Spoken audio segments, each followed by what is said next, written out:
Um, Thank you for joining us. It has been a while. We didn't have user meetups, I think, during the whole winter last year. So it's great to be back. And today we're going to review the roadmap for 2023. So it's supposed to be interactive. The way it is here is just like in three chunks. But really, I'll try to stop after each product to see if anyone has any questions or comments and move forward. We have to go fast because we have more slides than what we usually have for today. But we should be fine. We should finish in the time. So with that, for anyone new here who doesn't know what's Pollination, Pollination is an ecosystem of tools for environmental building design and simulation. It's an AND platform. It's a collaboration platform. It's a collection of CAD and BIM plugins. It's an app store, and it is a cloud computing service. It is all the above together. It's also built on top of accurate and valid engines. It is built using modular and reusable logics. It is customizable, and it is easy to use. And I know some of you might be thinking, like, how is that possible? You have probably seen this. If something is good and cheap and fast at the same time, that thing doesn't exist. This is the very famous peak 2 graphic. So the way it's possible is by building the whole technology in layers. And Pollination is built on layer by layer, and each layer provides part of this. So simulation engines are down there. Then Ladybug Tools libraries are built on top of validated engines that gives you this validated ecosystem. Then you have Pollination API and Ladybug Tools SDK on top of that that makes it customizable and programmable. Then we built Pollination recipes on top of this that makes things reusable. And finally, you have Pollination apps and Ladybug Tools Grasshopper scripts that makes them easy to use. So this infrastructure takes years to build and develop, mostly used by experts. But this is how it's possible now to build things in days and can be used by non-experts. So this is basically how Pollination timeline looks like too. We started in August 2018, the idea of building what's supposed to be a cloud service only at the time as Pollination Cloud. We went through this exploration and building the whole infrastructure for about 2 years when we put Ladybug Tools 1.0 out. Then we did the beta release in 2021. We had a lot to learn before we can have a commercial product launch, which was March last year. So this hasn't been even a year from the time that we started the sales. It feels much longer. I don't know, like at least for me. And then now this year, we are going to product adoption and refinement. So this is where we are right now. We're working on adoption, and we're working on refinement of the products that we have. So now I'm going to review the roadmap. There is a post on Discourse that basically has most of these items. There, of course, things has changed. That was about 2 months ago, but it's mostly like the same items that we had on the list. The first topic is documenting tutorials and workshops. That's something that we know, and that's part of the adoption. We know we have to improve documentation. We have to do more tutorials and more workshops. As part of that, we have already started improving Pollination user manual. Rhino commands section has been totally updated. We need to expand the best practices for Revit. We are in a much better place with the Revit plugin right now after all the models that we have tested, and we know much better like what is possible and what's not. And we need to add more video tutorials. So when you say 2 ticks here, it means it's already done. When you say 1, it means it's in progress. So this is now how the documentation looks like. For every command now, you have a see also section that shows other commands that are similar. We also have video tutorials if there are any video tutorials for that command, so it's easier for you to learn about commands for Rhino. We also grouped the commands in a few sections for general geometry setup, model alignment, and then setup and run simulation, load, visualize, and export results to make it easier for you to find the commands that are interrelated next to each other. We are going to teach a workshop in London in April 24. Chris will be there to teach Pollination Rhino plugin workflows for anyone in UK or Europe who wants to have an in-person workshop. This is a great opportunity to go. It's a full-day workshop. You can find more information on Shape to Fabrication website about this workshop. We also are working with Performance Network for a series of workshops and tutorials to cover all the different products. It has been a little bit delayed for us to make sure like we get the products in a place that the workshops are not going to be out of date right after we're recording them, and I think now we are there. Finally, one thing that we didn't have in the post of discourse, but then this is something that we have been kind of like thinking on different ways of doing it, and finally we're getting it done, is releasing all the lead recipes that we have. So we just released last week the Appendix G lead energy recipe, and there is already a very good discussion there. And that's the first release. Public release is always for us to learn and understand, you know, like what people really want, because we always hear what you want, but then when you test it, it's very different. You should see the release of Lead Daylight option 1 and option 2 pretty soon. Again, we had the recipes for a very long time, but we have been working on improving them. And in both cases, I think this will be, I don't know if there is any open source lead recipes for Daylight or Energy out there. Maybe for Energy, there is one that Open Studio put out there. But for Daylight, I think this will be the first time that you can see the whole series of command and the whole recipe open. You can validate it, you can see how things work. And yeah, it took a lot of iterations. Hopefully it will make a lot of people happy to what we have. With that, I'm going to move to Pollination Rhino plugin. I'll take a pause. Anyone has any comments or questions so far? And it's relatively a small group, but you can always type your questions in the comment section whenever you want, and I actually made it open so I can see them as I go. So Pollination Rhino plugin, the one that came to the market first, it's kind of like still the place that we do the first initial development of the feature. We test everything and before pushing it to Revit and other platforms. So on Pollination Revit Rhino plugin, the most popular feature so far has been being able to fix the stuff. So this is a model that changes to this in about 15 minutes with inside Pollination Rhino with all the commands and features that we have. So one big chunk that we have is add new repairing routines and improve the existing ones.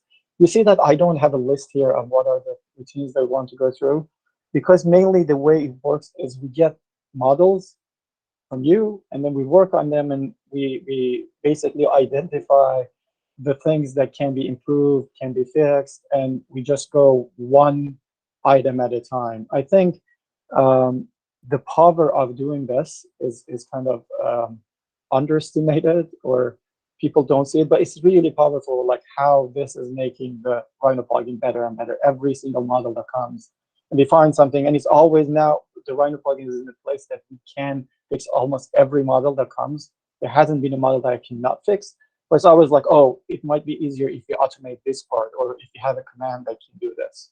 So that will be a big chunk of what we do. Then on top of that, we are going to improve the interoperability with other simulation tools. For IES, we are maintaining it and improving it. There was a request to add support for shades with holes. We didn't have that. So this is already implemented, the latest version of Rhino plugin. If you use it, it can handle that.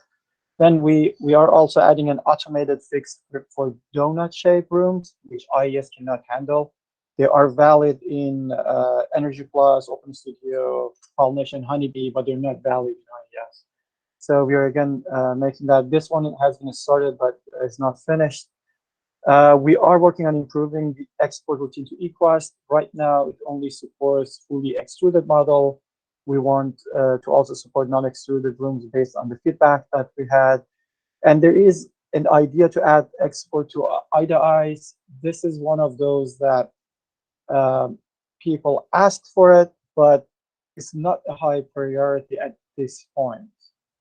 So if this is something that you're really interested for good reasons, get in touch, because it's very doable, but again, we don't want to do something if people don't use it. Okay, I see at least one support here for eye-to-eye support. Okay, I'll get in touch because I have a few questions on eye-to-eye support. If you have more time, we can actually talk about it live if there is no other question of like what is the level of support that makes sense, especially that eye-to-eyes handle geometry differently from almost all the other tools that we handle because it considers wall thickness as something that they want in the input model. But yes, let's talk about that. Then another plan was to improve interoperability with Ladybug tools Grasshopper plugins. We already had the interoperability, but there were things that, like, the thing wasn't full cycle. So one was we wanted to be able to save Ladybug for simulation results to Rhino as native Rhino results, so they're editable. That's already added. The other one, we wanted to have an option to replace existing model from the updated model in Grasshopper. Before, you couldn't edit, like fully replace the model, so you had to delete the existing model and bake the new model. So it wasn't really that nice. So this is the first example. Now I'm adding some shades, and if you go to bake, now there's a replace option. So if you click on replace, it basically replaces the model for you inside Rhino. And this is now the older model is gone. This is the new model, and everything is native Rhino object. So this will help you to bring the model, do automated workflows in Grasshopper, and then take it back in Rhino and keep it.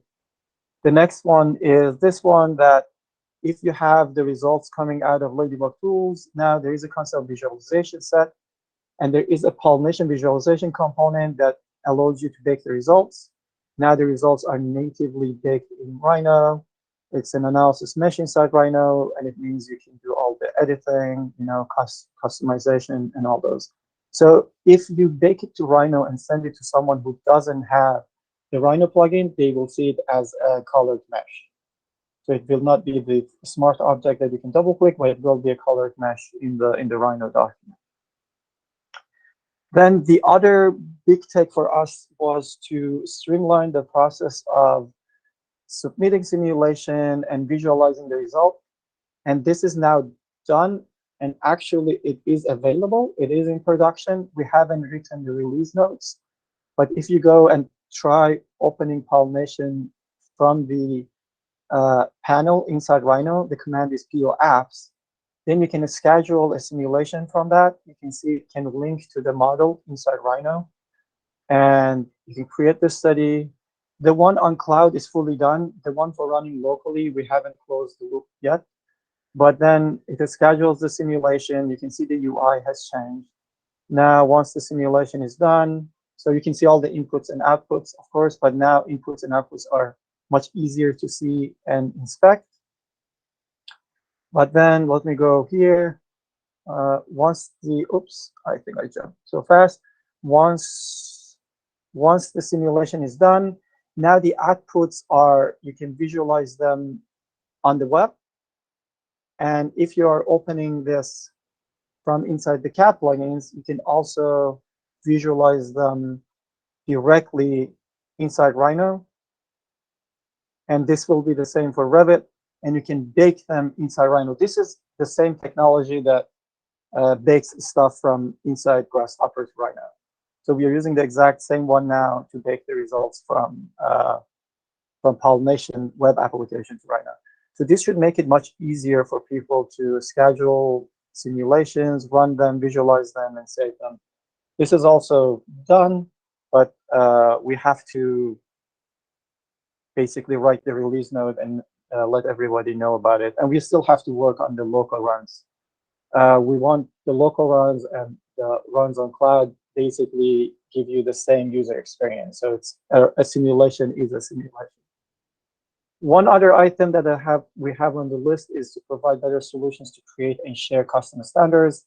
This has been asked by several offices to be able to say, okay, this is the program time, this is the schedule, this is the constructions that we have, and we wanted to have it on Pollination and being able to pull it down for different projects. We haven't started it, but this is on the list to work on. One other item that people asked for was better support for detailed HVAC. So this has been started already. We have the first proof of concept, which is already released actually. Again, if you have the latest version of the Rhino plugin and you type the command PO HVAC editor, you'll see it. What it does, it makes the Grasshopper interface and to be the UI for editing HVAC. And it also helps you to use Ironbog as the plugin for building these HVAC systems. So this was the short video. Again, this is something that we haven't made the release notes, but a longer 20-something minutes video is already uploaded on YouTube. If you're interested, you can go and watch that. And you can basically try the whole thing. Again, the release note will come later this week or early next week.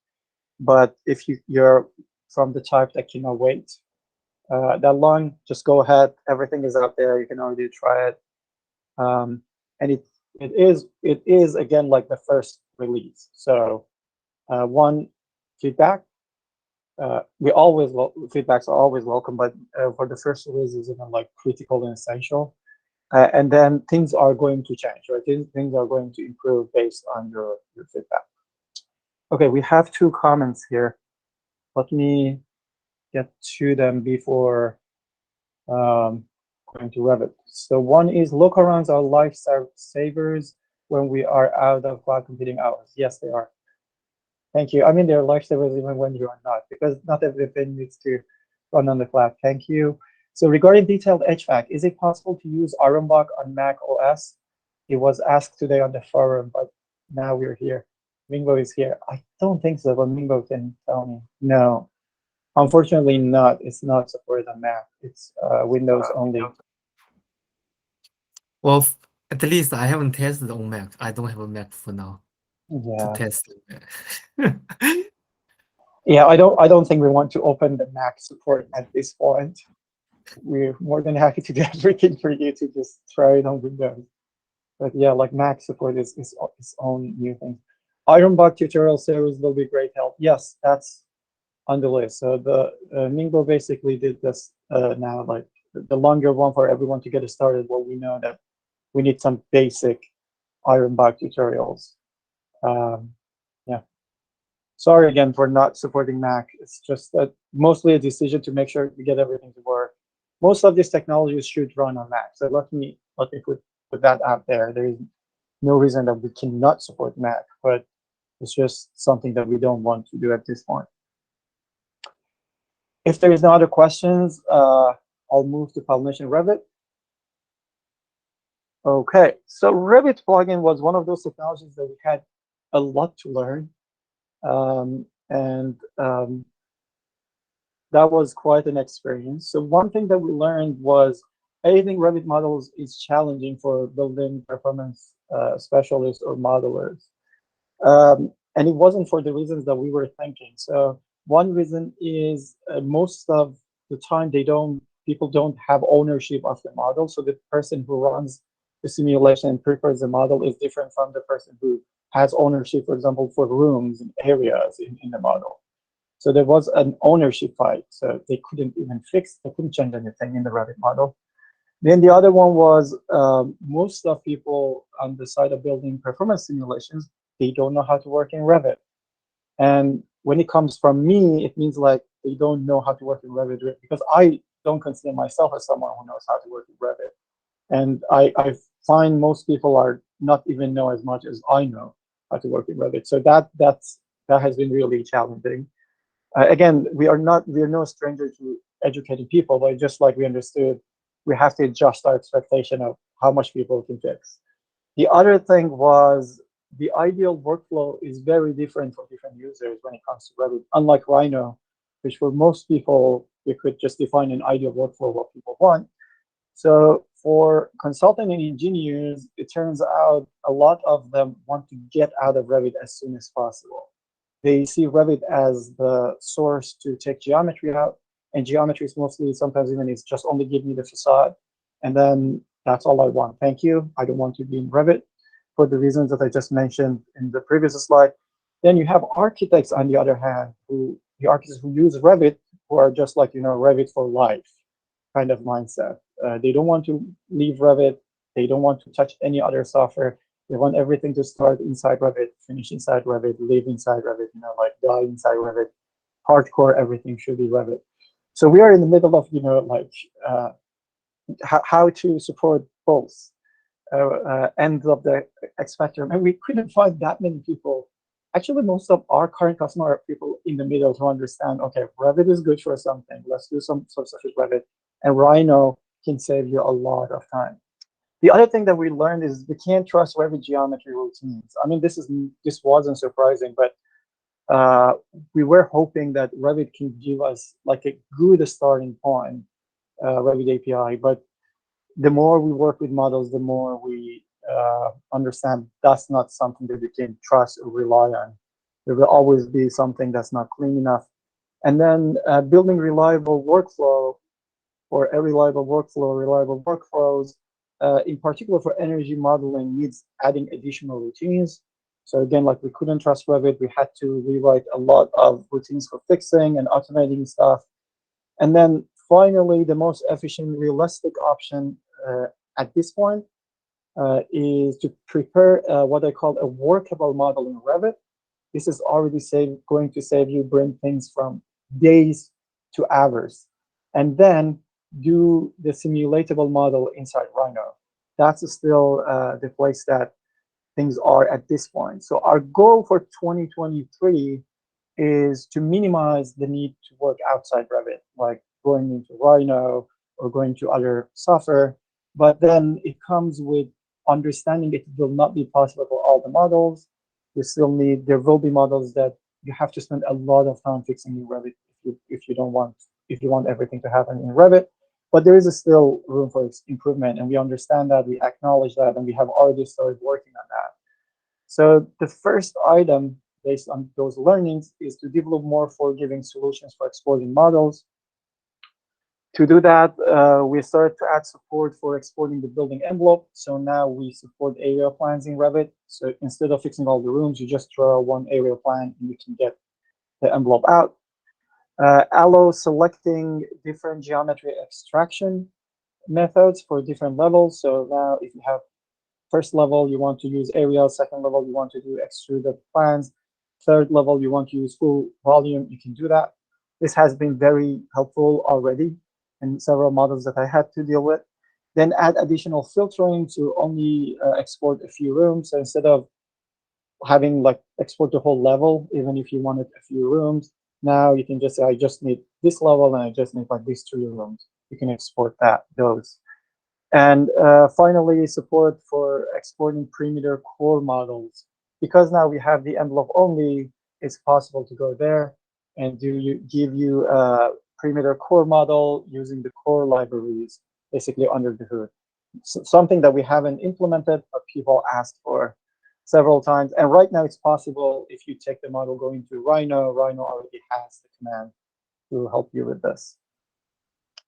Then the other one was, especially for energy modeling, if we want to be confident to tell people, okay, go ahead, this is fine, use this app and run it from inside Revit, we had to make sure solver JCC routines are reliable.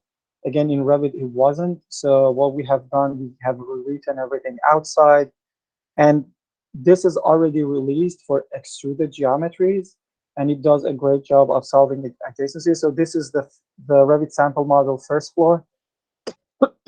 Excuse me. And now you can see when it exported, so this is outdoors, this is set to adiabatic, this part is outdoor. And then when you look at the bottom of the model, this is set to ground correctly, and these spaces indoor are set to adjacent correctly. I believe this one is an air boundary. That's why it doesn't show up as surface boundary condition.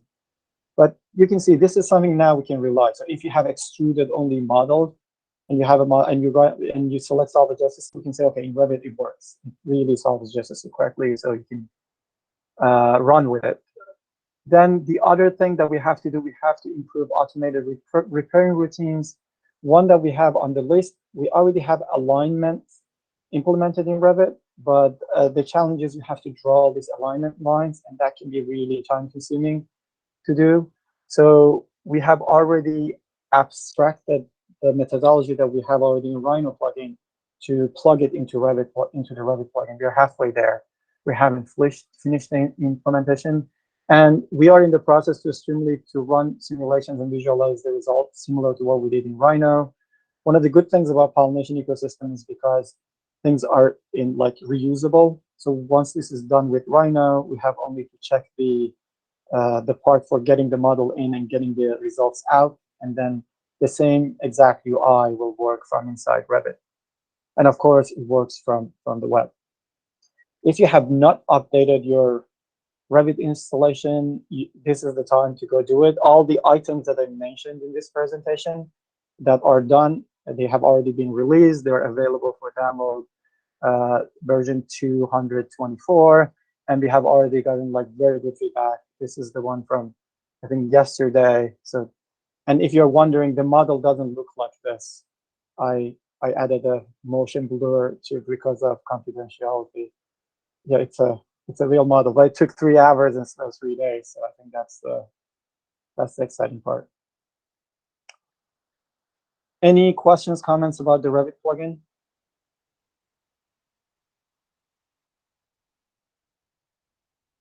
Okay. I assume like everyone is very happy with where Revit plugin is. Thank you so much. Now let's talk about Pollination Cloud Computing. Cloud computing was similar to Revit plugin. We had so much to learn. So a few things that we learned the usage in most offices is very infrequent. So there are not that many offices, especially with the local runs option that we have, and maybe that's a good thing. People are not going to use cloud for every simulation that they run, right? And it's still the concept of collaboration is not in a place to say like everyone wants to see the simulation that other people are running. So the two cases that we saw was, one is people run a few very long running simulations on a cloud every other day. And the other one is like people get a specific project comes in the office and they need thousands of simulations, and they usually are like a smallish or medium models that are going not to take that long to run, and people want to run it on Pollination. And for both of them, it has been very successful, but we didn't see that many people running like things that takes fairly long time to run and then running hundreds of them during the design process on cloud. The other thing that we learned was really cloud computing is an enterprise feature. So we tried to provide a more affordable option for cloud computing that everyone can use. And the result became that even like this, so people already for like individuals, it was already expensive. They didn't want to run on cloud. They could run things locally. And then for enterprise, what happens, large offices came and tried that more limited, cheaper option as like the option to test. And they were disappointed because like, oh, I ran like 2,000 models and it didn't run. Yes, you had 50 CPUs. So basically, we just said at this point of time, it's an enterprise feature. We adjusted the pricing, and we're just going ahead with that. And the two cases that we identify have been successful. So this is the first scenario. Ronnie from Vue, like the way he uses it is just a scheduled simulation on cloud, free off his local computer. They have very long-running energy simulations with window controls and all those, so it runs fine on Pollination, and he can keep working on his laptop. And then we had this case that came in from WSP that they needed to run thousands of simulations, so we helped them to run 62,000 simulation on Pollination successfully in the period of time that they wanted. Still, we had to do a lot of help hand-holding to optimize the recipes for them. And that's something that we really want to change. So people can come and run large simulations without the need to support from us. So the tasks that we are doing or we're working on, one is to optimize the execution of running these short-lived steps of small models in simulation. So the way we're doing it, we group all the small parts of the simulation together as one step. You don't need to be worried about that. This is on our own. Same recipes, just works faster. And the other one, which we haven't worked on, what we can do is to find a way not to zip all the results. So one thing that you do not see when you run the simulation is once the simulation is done, we have to zip every single output to save it and make it available for people to download. That's kind of a hidden additional time when you run on cloud, and it's meaningful. I mean, there's a reason it's there, but if you run 10,000 energy simulation and you're only interested in the EUI number, so all the SQL ones that we zip will never be used. Similar, like for daylighting simulation, if you only use the UDI, then all the results folders that we zip, you're not going to use it. So we think there are ways to optimize that, and that will be something to add. So the first one that we have implemented, this is a small model that I ran on May 2022, and it took 3 minutes and 3 seconds to be done. So now the same recipe, daylight factor, the US version 088 takes 1 minute 26 to run. So you can see there is already like 100%, is it? Like more than half of the time cut. And this is the same recipe from user perspective. You're doing the same thing, but this is the part that we work on. So this is, again, I don't think you should submit very small models to Pollination, but if you do, now they're very efficient, much more efficient than what it used to be. Then the other thing that we want to implement is better queuing for large parametric studies. There was an expectation. I think that's one other thing that we'll learn, that I had the expectation that, okay, if you have an account with like 120 CPUs, then you say, okay, I have 120 CPUs, let's submit like 200 models, or like 100 models. What happens is, just because I think it's cloud, when people have 200 CPUs, their expectation is like they just submit like 2,000 simulation right away.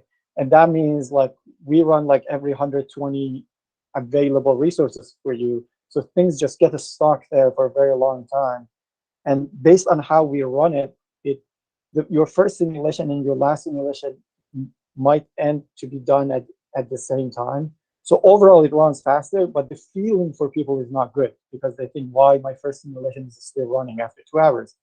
Because you submitted 2,000 simulations, and now like it's running all the steps of those 2,000. So there is no resource available for the last step of the first simulation. Sorry, I went through too much detail, I think, here. I hope it makes sense. Like, we're going to fix this. Any comments or questions about cloud computing part of things?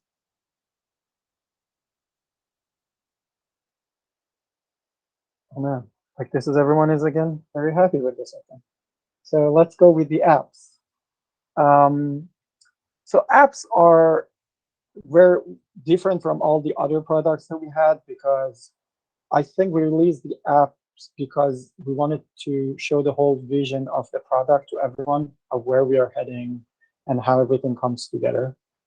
At the same time, after doing it, we realized that we have to keep it in beta, go back to all the other projects that we have, rebuild the infrastructure, improve everything, and come back. So for example, apps are great, right? Like we built an, what was that, load calculation app, I think 5-6 months ago, right?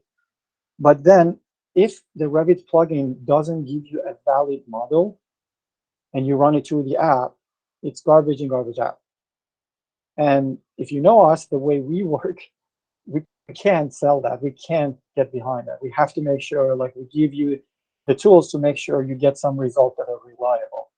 So I think the first thing that we learned was keeping apps in beta was the right decision. And you can see like why we did it, because now we want to make sure Revit plugin gets in the place that we want it to get. So we can trust the input models are good enough.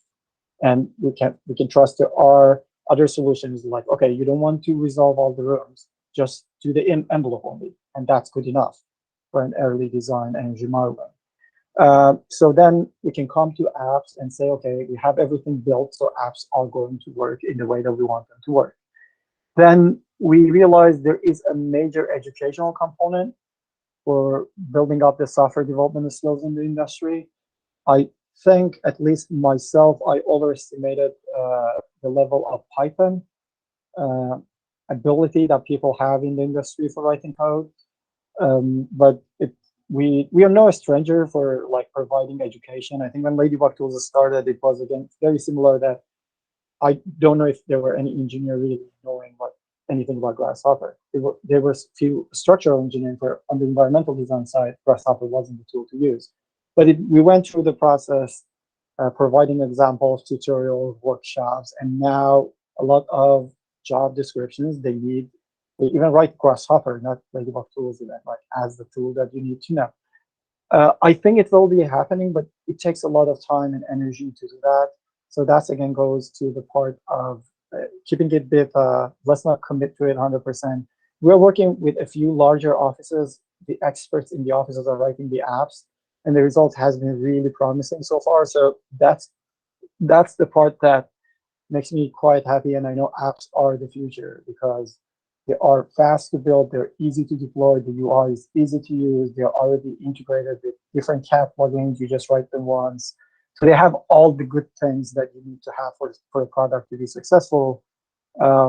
It's just like we need to build the infrastructure to get everyone to that point and basically be able to put it with a lot of confidence. That's where I want to get in 2023. So the development items that we have is improve our libraries that connect Pollination and Streamlit. This is something that we have already started. I missed the tick there. It should be a tick. Improve documentation and tutorials. We already taught 2 workshops last year to get a better sense of like what are the things that we have to cover and where we are. And I think both workshops went pretty well. Then we have to establish development best practices. Again, this is similar to what we did with Ladybug tools and Grasshopper. We want you to be able to get really started without knowing so much. So if you have the best practices, you can just copy paste the stuff and things should work. And then one thing that we have to work on to improve the startup time for the apps without really breaking the bank. Because like, how do we find a solution that the app doesn't take a minute or 2 to load, but we also don't have to pay a lot for that. So this is an example of what we started. This is like 10 lines. 10, 20 lines, I don't know. But if you do that, then you get this. So this is an app that basically replicates the whole process of submitting a simulation to Pollination, let it run, and visualizing the results. So what we're trying to do is to abstract all these concepts for you so you don't have to build the UI. You don't have to worry about all the API calls that goes under the hood. You just want to say, I want to load the recipe, I want to run a simulation, I want to see the results. You know, like, so all the UI that you see in our front end is basically now will be available to you with a few lines of code to build them as part of Pollination apps. So this is the example. And I think this is my last slide for the roadmap that takes me to, again, go through what is Pollination. Now take 2 after you see all this. So Pollination is an ecosystem of tools to resolve this problem that we have, what we call a 2-week workaround, that you just submit a model. Engineering and architecture, they are separate. And by the time that the feedback comes, the project has already changed. So to fix that, we are developing Pollination. Pollination stays here in the middle as the collaboration platform. So instead of sending the whole model, there will be recipes that design team uses to run their simulation. The recipes can have a better UI by building apps to make it even easier to use. And then apps are like software packages, which means once you have a new version, you can push that, and then you get an updated version that people can use right away. That gives the extra bonus time for designers and for projects to do whatever they need to do, optimize the project or work on more projects.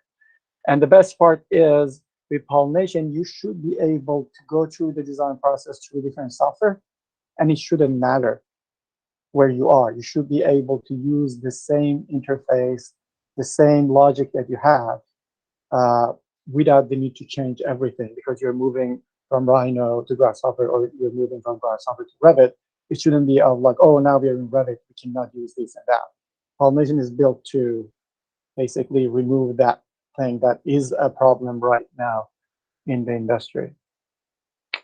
And yes, like, people can go on vacation and that's fine. You have probably seen this chart again as a reminder of how everything is connected to each other.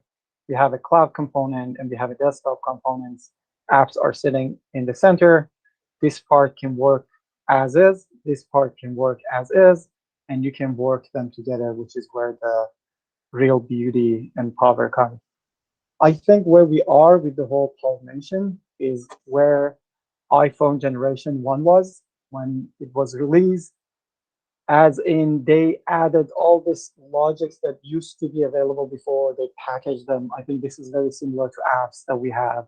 And they were similar to us, like most of the apps were developed by Apple team, except two that they developed with Google. It was Map and it was Google Search.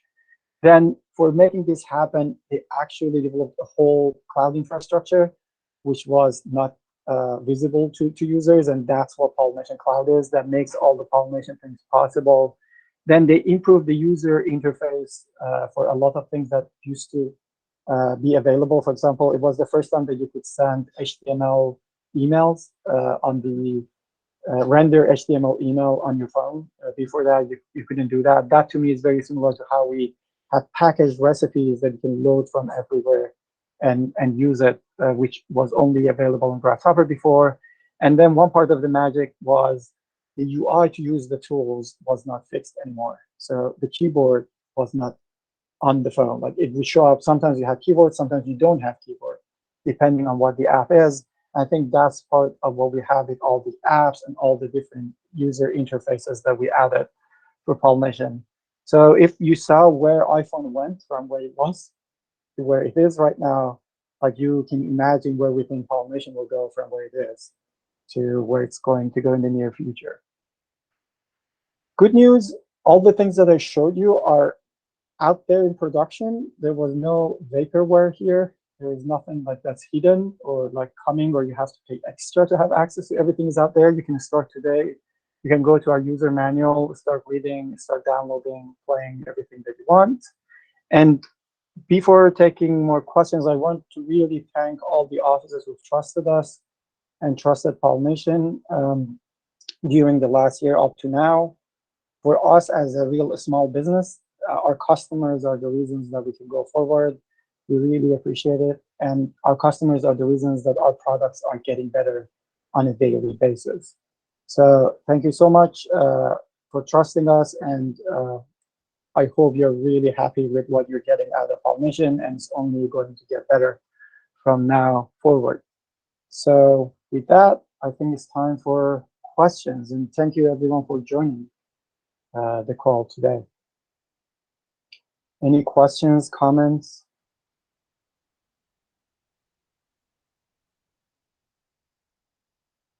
You want me to talk about IDA Eyes? Export? Maybe I can ask now, if no one has any question, maybe I can ask my question about IDA Eyes. And is it Hiko or Heiko? I don't know how to pronounce it. Heiko. Heiko, okay. Hi, Heiko. So question for you.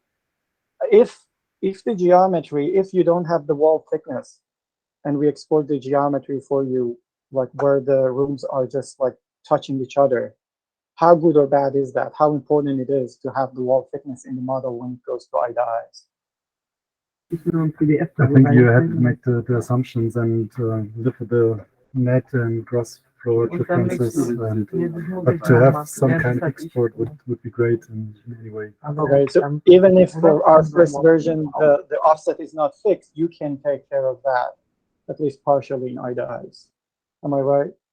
Or we have this, okay, yeah, that's exactly, yeah.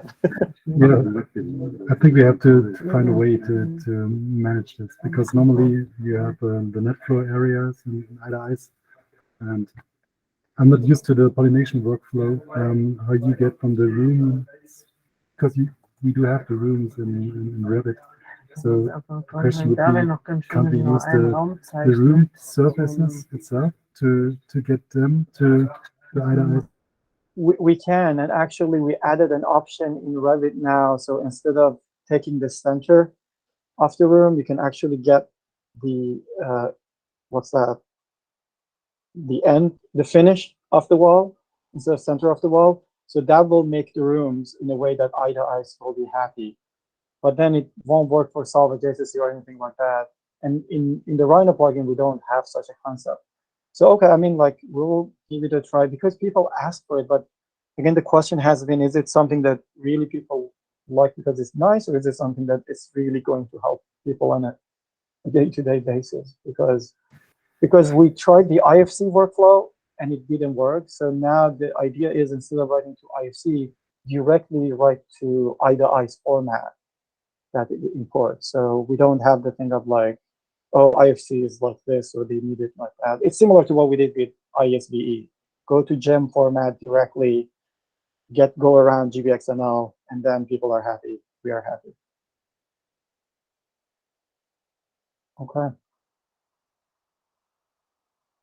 Anything else? Any other comments? Suggestions, questions? Oh, of course. Thank you for joining. You're still here.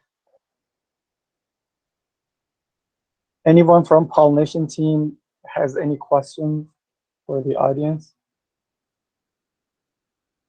We were hoping to have people here.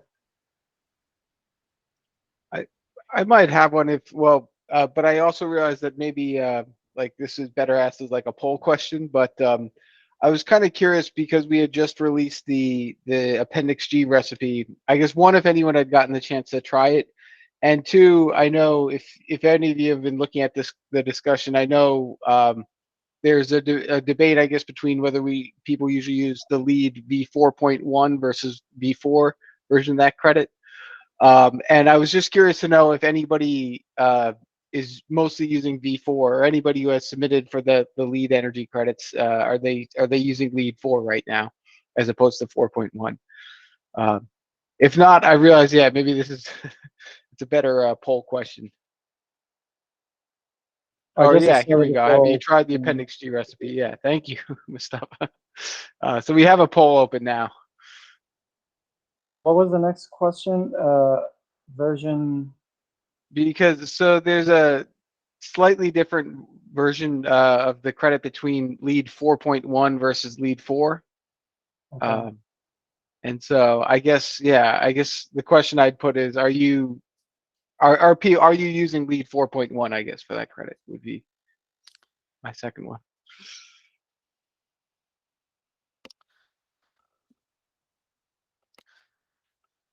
I believe there is a flexibility to choose the version, and people would simply go with the version which gives them more points for that credit, right?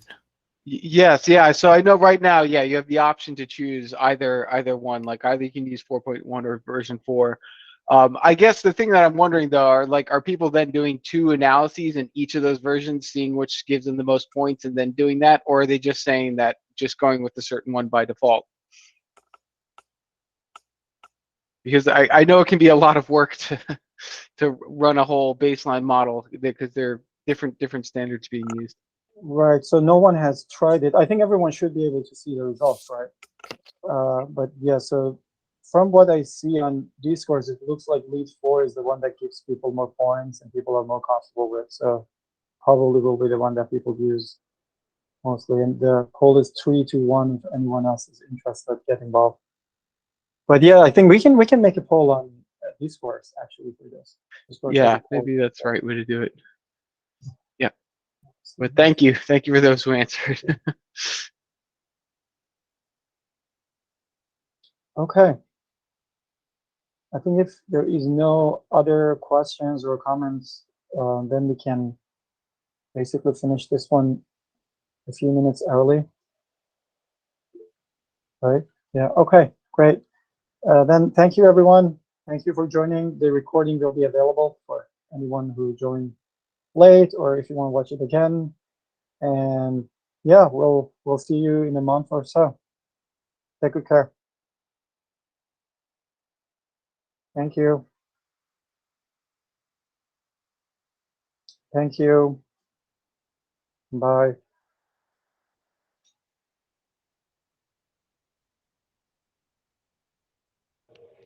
Mustafa, can you stop the recording? I can. All right. less editing for later.